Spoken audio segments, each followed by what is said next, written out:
Iran का दूसरा हमला भी नाकाम रहा है। कतर ने कहा कि ईरान के दूसरे हमले को भी नाकाम कर दिया गया। ये बड़ी खबर जो फिलहाल निकलकर सामने आ रही है। ईरान के अटैक पर कतर का बड़ा बयान निकलकर सामने आया है। लगातार हमले की स्थिति जो है वो देखने को मिल रही है। ईरान जो है वो भी अब अटैक कर रहा है।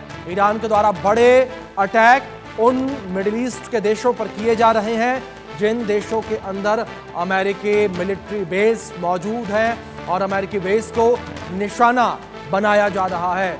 टीपी त्यागी जी लगातार मेरे साथ बने हुए, उनका रुख करेंगे। टीपी त्यागी जिस तरीके से आप जिक्र कर रहे थे यहाँ ऑपरेशन का, अगर दोनों सेनाओं को लेकर हम बात करें, ईरान और इजराइल को लेकर बात करें, पिछले युद्ध में हमने देखा था कि इजराइल ईरान के ऊपर भारी पड़ा था, लेकिन ईरान ने भी ये कहा था कि हमने पिछले युद्ध से बहुत कुछ सीखा है और अब स्थितियां वैसी नहीं है।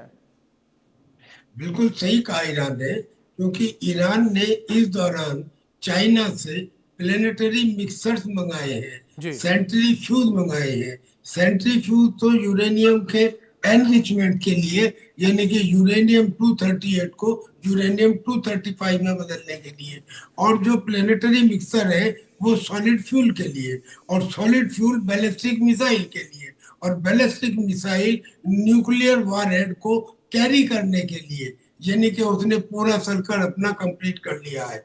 दूसरे, उसने उनकी संख्या बढ़ा ली है।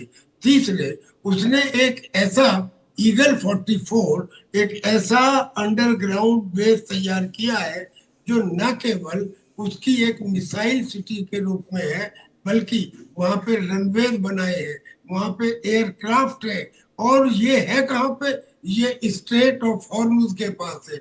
और स्ट्रेट ऑफ हॉर्मुज ईरान के लिए एक किस्म से हुक्म का इक्का है, क्योंकि उसकी चौड़ाई केवल 30 किलोमीटर है कम से कम, और उसमें 22 किलोमीटर ईरान का एक्सक्लूसिव इकोनॉमिक जोन है। यानी कि वो इस ताकत के साथ जब चाहे तब स्ट्रेट ऑफ हॉर्मुज को बंद कर सकता है, और उसके बंद होने का मतलब दुनिया के 25% ऑयल का एक जगह से दूसरी जगह जाने पर रोक लग जाएगी।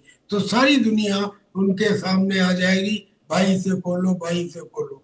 तो ये एक पॉइंट ईरान की ताकत के अंदर शामिल होता है। लेकिन देखना ये होगा कि अगर ऐसा करता है ईरान, तो ईरान का भी तो 90% ऑयल चाइना को जाता है, वो भी तो स्ट्रेट ऑफ हॉर्मुज से जाता है, और वो भी तो फिर बाद में गल्फ ऑफ ओमान से होके निकलता है, और वहां तो फिर अमेरिका के एयरक्राफ्ट कैरियर है, उन्हें भी या उनके शैडो फ्लीट को भी रोका जा सकता है। तो सिचुएशन बड़ी कॉम्प्लेक्स है, लेकिन कुल मिला के ये जो वार सिचुएशन अभी बनी है, ये it can flare up in third world war, ऐसा दिखाई देने लगा है।